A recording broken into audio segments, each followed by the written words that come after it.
Hello friends, Vishnu Shalini latest review. Susmita അവിടെ നിന്നോണ്ട് പറയുവാണ്, കൊച്ചിന്റെ അമ്മയ്ക്ക് ഇതെല്ലാം അവിടെ നിന്ന് കണ്ടു നിൽക്കാനുള്ള യോഗവേ ഉള്ളു തിരുമേനി, അനുഭവ യോഗമില്ല. പെറ്റമ്മ കൊടുക്കുവോ പോറ്റമ്മ കൊടുക്കുവോ എന്ന് സ്വീകരിക്കാൻ നിൽക്കുന്ന പാർവതി ദേവിക്ക് പോലും അറിയില്ല ഇതാര് തനിക്ക് തരുമെന്ന്. കിട്ടിയാൽ കിട്ടി, അതാണ് ഇവിടെ അവസ്ഥ. ശ്യാമയും ശാലിനിയും ഇങ്ങനെ കണ്ണി നോക്കി നിന്ന് വിഷമിക്കുവാണ്. വിഷ്ണു ഇരുവരുടെയും കണ്ണിലോട്ട് മാറി മാറി നോക്കുന്നുണ്ട്. വിഷ്ണുവിന് എന്തൊക്കെയോ ഒരു ഡൗട്ട് തോന്നുന്നുണ്ട്. ശ്യാമ മനസ്സിൽ പറയുക, എൻ്റെ കുഞ്ഞേച്ചി ഇത്ര പവിത്രമായ ഈ ചടങ്ങ് ഞാൻ നടത്തി എന്തിനാ ദൈവകോപം ഉണ്ടാക്കി വെക്കുന്നത്? വന്നീ ചടങ്ങ് ചെയ്യ്, സത്യങ്ങളൊക്കെ ഞാൻ പറഞ്ഞോളാം, അറിയട്ടെ, എല്ലാവരും അറിയട്ടെ. ഇങ്ങനെ നിന്ന് ഉരുകുന്നതിനേക്കാൾ നല്ലത് അതാണ്. ശാലിനി ശ്യാമയുടെ കണ്ണിലോട്ട് നോക്കിയിട്ട് മനസ്സുകൊണ്ട് പറയുവാണ്, ശ്യാമേ, ഇത് പരീക്ഷണമാണ്, ഇതിൽ നമ്മൾ തകർന്നു പോകരുത്. പോയാൽ നഷ്ടങ്ങൾ അനവധിയാ. ഒരു വാശിക്ക് എന്തെങ്കിലുമൊക്കെ വിളിച്ച് പറഞ്ഞാൽ പിന്നീട് ഒരിക്കലും നമുക്ക് ഈ നഷ്ടങ്ങൾ തിരിച്ചു പിടിക്കാനാവില്ല.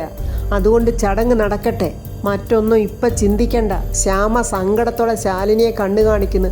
അതേപോലെ സങ്കടത്തിൽ ശാലിനി ശ്യാമയും കണ്ണു കാണിക്കുന്നു. നീ ഇത് ചെയ്യെന്നും പറഞ്ഞുകൊണ്ട്. അങ്ങനെ സ്വന്തം അമ്മ ജീവിച്ചിരിക്കെ ആ അമ്മ ചെയ്യേണ്ട ഒരു പുണ്യകർമ്മം, അതും സ്വന്തം മകളുടെ ജീവന് വേണ്ടി പവിത്രമായ ഒരു ചടങ്ങ്, അതിലും ചേച്ചി അനിയത്തിയും ചേർന്ന് വെള്ളം ചേർത്തിരിക്കുക. ആ കൊച്ചിനെ കൊലയ്ക്ക് കൊടുക്കുന്നതിന് തുല്യം. ഇതെല്ലാം കഴിഞ്ഞ് ചേച്ചിയും അനിയത്തിയും കൂടി കെട്ടിപ്പിടിച്ച് ചെയ്തു പോയ തെറ്റെല്ലാം ഓർത്ത് കരയുമായിരിക്കും. അതിനൊന്നിനും ആ കൊച്ചിന്റെ ആയുസിനെ പിടിച്ചു നിർത്താൻ കഴിയില്ലല്ലോ. വെറുതെ ഒരു ഹോമം. ഈ പൂജയും കാര്യങ്ങളെല്ലാം അവിടെ മറിഞ്ഞു നിന്ന് കണ്ടുകൊണ്ട് നിൽക്കുന്ന സുസ്മിത പറയുന്ന കാര്യങ്ങളാണിതൊക്കെ. പൂജകളെല്ലാം കഴിഞ്ഞ് അവസാന ഘട്ടത്തിൽ പട്ടുവസ്ത്രം പാർവതി ദേവിക്ക് സമർപ്പിക്കുന്നതാണ് ഇനി അടുത്തത്. ശ്യാമ നെഞ്ചു പൊട്ടി ഭഗവാനെ വിളിച്ച് കരയുന്നുണ്ട്. ദൈവമേ, എനിക്ക് എന്തെങ്കിലും ഒരു വഴി കാണിച്ചു തരണേ, എൻ്റെ കുഞ്ഞേച്ചി തന്നെ ഈ ചടങ്ങ് നടത്തണമേ, ദൈവമേ നീ എന്നെ രക്ഷിക്കണേ, എന്നെ പരീക്ഷിക്കല്ലേ എന്നിങ്ങനെ സങ്കടത്തോടെ നിന്ന് പ്രാർത്ഥിക്കുവാണ്. ശാലിനി, നിന്നെ ഞാനിങ്ങനെ നോക്കുകുത്തിയപ്പോലവിടെ നോക്കി നിർത്തുമെന്ന് തീരുമാനിച്ചത് ഈ സുസ്മിതയാ. ഈ ഹോമത്തിൻ്റെ അവസാന ചടങ്ങ് നീ നടത്തേണ്ടതാ. ഇത് നീ നടത്താൻ കഴിഞ്ഞില്ലെങ്കിൽ ഈ ഹോമം കൊണ്ട് യാതൊരു പ്രയോജനവും നിന്റെ മകൾക്കുണ്ടാവില്ല. ഈ ചടങ്ങുകളെല്ലാം ദൂരെ മാറി നിന്ന് സുസ്മിത ഓരോന്നും കണ്ടിങ്ങനെ മനസ്സിൽ പറയുവാണ്. അടുത്തതായിട്ട് തിരുമേനി പറയുവാണ്, ആചാരവിധിപ്രകാരം കുട്ടിയുടെ അമ്മ ദേവിക്ക് പട്ടുവസ്ത്രം സമർപ്പിക്കുക. സുസ്മിത അവിടെ നിന്നോണ്ട് പറയുക, ഇപ്പോഴിവിടെ ഞാൻ ജയിച്ചിരിക്കുക. ആചാരപ്രകാരം നീ ചരട് നിന്റെ കയ്യിൽ കെട്ടിയിരിക്കാം. ഈ തട്ടം, ഈ പട്ടുവസ്ത്രം നീ ദേവിക്ക് മുന്നിൽ വെക്കില്ലടി.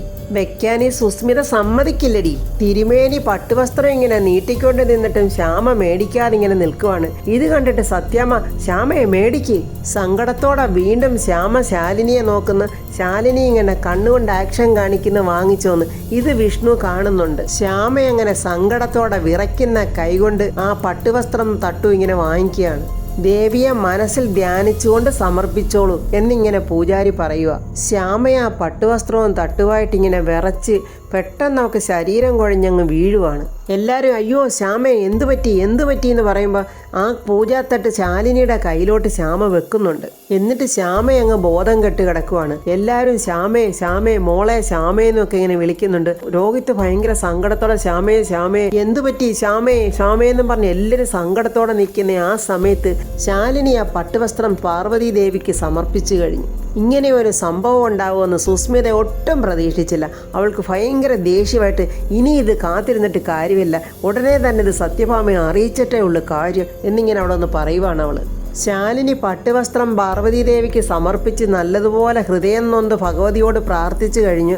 എന്നിട്ട് ശ്യാമയെ വിളിച്ചിട്ട് ശ്യാമയുടെ ബോധക്കേട് മാറുന്നില്ല. ശ്യാമയെന്നിങ്ങനെ എല്ലാവരും വീണ്ടും വിളിക്കുവാണ്.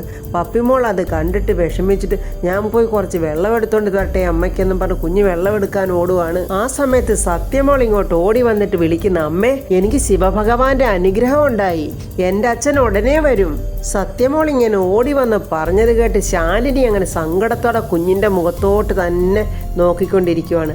പെട്ടെന്ന് വിഷ്ണുവിനെയും ശാലിനി നോക്കുന്നുണ്ട്.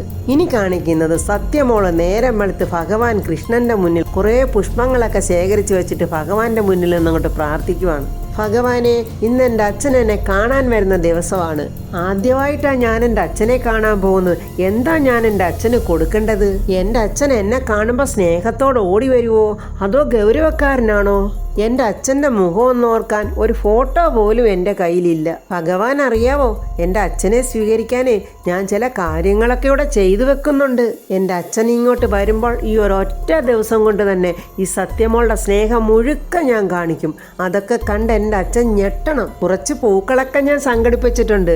അതിൽ നിന്ന് കുറച്ച് പൂക്കൾ ഞാൻ ഭഗവാനും വെച്ചിട്ടുണ്ട്. ബാക്കി എൻ്റെ അച്ഛനെ സ്വീകരിക്കുന്നതിന് വേണ്ടി എനിക്ക് വെക്കാനാ എന്നും പറഞ്ഞ് ആ പൊന്നുമോൾ ആ പൂക്കളും കൊണ്ട് പോവുകയാണ്. സത്യമോൾ അങ്ങനെ വാതുക്കൽ വെൽക്കം എന്നൊക്കെ അങ്ങോട്ട് ചോക്ക് പീസിന് എഴുതിക്കൊണ്ട് അതിൻ്റെ പുറത്ത് പൂക്കളൊക്കെ ഇങ്ങനെ ഇടുവാണ്. ഇത് കണ്ടുകൊണ്ട് ശാരദാമ്മ വന്ന് ചോദിക്കുന്നു, അല്ല ഇത് എന്തൊക്കെയാ സത്യമോളെ കാണിക്കുന്നേ? ശാരദാമ്മ കണ്ടോ, ഞാനിതൊക്കെ വരച്ചു കഴിയുമ്പോൾ ശാരദാമ്മ ഞെട്ടു. ആഹാ, അങ്ങനെയാണോ? എന്നാൽ ഞാൻ ശല്യം ചെയ്യുന്നില്ല, മോള് വരച്ചോ എന്നും പറഞ്ഞ് ശാരദാമ്മ അവിടെ നിന്നുകൊണ്ട് കാണുവാണ് ആ മോള് വരയ്ക്കുന്നതൊക്കെ. കുറെ അധികം പൂക്കളുണ്ടല്ലോ, ഇതൊക്കെ എവിടുന്ന് സംഘടിപ്പിച്ച്? അത് പല സ്ഥലത്തൊക്കെ പോയി ഞാൻ പറിച്ചോണ്ട് വന്നതാ ശാരദാമ്മേ. ഇതെന്താ പൂക്കളമാണോ? അങ്ങനെയാണെങ്കിൽ ഓണം വരണ്ടേ? ഇത് പൂക്കളമൊന്നും അല്ല ശാരദാമ്മേ. ശാരദാമ്മയോട് ഞാൻ പറഞ്ഞില്ലേ ഇത് വരച്ചു കഴിയുമ്പോ ശാരദാമ്മ ഞെട്ടുവെന്ന്. അയ്യോ, ഇനി ശാരദാമ്മ ഒന്നും പറയുന്നില്ലേ, വരച്ചു കഴിയുമ്പോ നോക്കാം.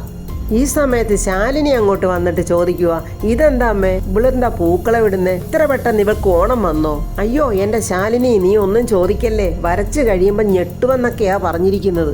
ഇവൾ എന്തായി വരയ്ക്കുന്നേ, ഞാനൊന്ന് നോക്കട്ടെന്നും പറഞ്ഞ് ശാലിനി വരുമ്പോ, അമ്മേ ചവിട്ടല്ലേ? ഓ, ഞാൻ ചവിട്ടുന്നില്ലേ. ഇതെന്തിനാ മോളെ നീ വെൽക്കം എന്ന് എഴുതിയിരിക്കുന്നത്? ഇന്നെൻ്റെ അച്ഛൻ വരുന്ന ദിവസമല്ലേ? എൻ്റെ അച്ഛനെ എതിരേൽക്കാൻ വേണ്ടിയാ ഞാൻ ഇങ്ങനെയൊക്കെ ചെയ്യുന്നത്. ഈ പൊന്നുമോടെ വാക്ക് കേട്ട് ശാരദാമ്മയും ശാലിനിയും അങ്ങ് സ്തംഭിച്ചു പോയി. ഇന്നലെ രാത്രി സത്യമോൾ ഒട്ടും ഉറങ്ങിയിട്ടില്ലമ്മേ. ഓരോന്നും ഞാൻ ആലോചിക്കുമായിരുന്നു. ഒടുവിലാ വെൽക്കം എന്നെഴുതി അച്ഛനെ സ്വീകരിക്കാമെന്ന് വിചാരിച്ചത്. എങ്ങനെയുണ്ടമ്മേ സത്യമോള് വരച്ചത്? അച്ഛൻ ഇഷ്ടപ്പെടുവോ? ശാലിനിയുടെയും ശാരദാമ്മയുടെയും മിണ്ടാട്ടം അങ്ങ് മുട്ടിപ്പോയി. രണ്ടുപേർക്കും ഉത്തരവില്ല, ക്വസ്റ്റ്യനുമില്ല, ഒന്നുമില്ല. എന്താമ്മേ ഞാൻ ഇവളോട് പറയേണ്ടത്? അവളുടെ മുഖത്ത് സന്തോഷം കണ്ടിട്ട് എനിക്കൊന്നും പറയാനും കഴിയുന്നില്ല. അമ്മയോട് ഒരു കാര്യം ചോദിക്കാൻ മറന്നു. എന്തായിരുന്നമ്മേ എൻ്റെ അച്ഛൻ്റെ പേര്? ശാലിനിയും ശാരദാമ്മയും ഒട്ടും പ്രതീക്ഷിച്ചില്ല സത്യമോളുടെ ആ ചോദ്യം. ഇവിടെ അച്ഛൻ്റെ പേരും കൂടെ എഴുതിയാലല്ലേ അച്ഛന് മനസ്സിലാകത്തുള്ളൂ ഇത് അച്ഛനെ സ്വീകരിക്കാൻ വേണ്ടിയാ സത്യമോൾ ഇങ്ങനെ എഴുതിയതെന്ന്.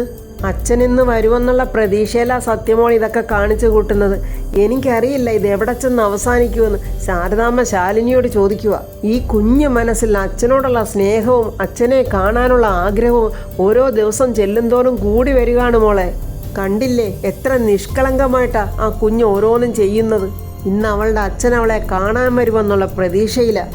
ഇതൊരു കനലാണ് ശാലിനി, സത്യയുടെ മനസ്സിൽ കയറിക്കൂടിയ ഒരു കനല്. അവളുടെ സ്വന്തം അച്ഛനെ കാണുന്നവരെ ഇതിങ്ങനെ എരിഞ്ഞു നിൽക്കും. നിങ്ങൾ എന്തുവാ രണ്ടുപേരുടെ സ്വകാര്യം പറയുന്നത്?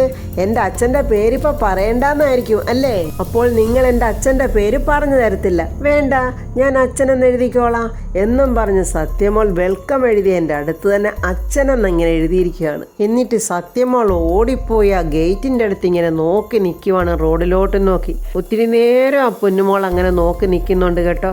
ആ കുഞ്ഞു മുഖം വാടുന്നുമുണ്ട്. പിന്നെ കാണിക്കുന്നത് സത്യഭാമയുടെ വീട്ടിൽ എല്ലാവരും ഭയങ്കര ബിസിയാണ്. സത്യഭാമ എന്തൊക്കെയോ ഇങ്ങനെ മൊബൈലിൽ ഞോണ്ടിക്കൊണ്ടിരിക്കുന്നു. രാഘവേട്ടൻ ന്യൂസ് പേപ്പർ വായിക്കുന്നു. രോഹിത് എന്തൊക്കെയോ കുത്തി വരച്ചെഴുതിക്കൊണ്ടിരിക്കുന്നു. ശ്യാമ കുഞ്ഞിനെ പഠിപ്പിക്കുന്നു. വിഷ്ണു മുകളിൽ നിന്ന് ഇറങ്ങി വന്നിട്ട് ചോദിക്കുന്നു, എല്ലാവരും ബിസിയാണല്ലോ ഇവിടെ. എടി പപ്പിമോളെ, നീയും വലിയ തിരക്കിലാണോ? എവിടെ? ഞാൻ വരുമ്പോൾ ഇവിടെ പടം വരച്ചുകൊണ്ടിരിക്കുക വിഷ്ണുവേട്ടാ.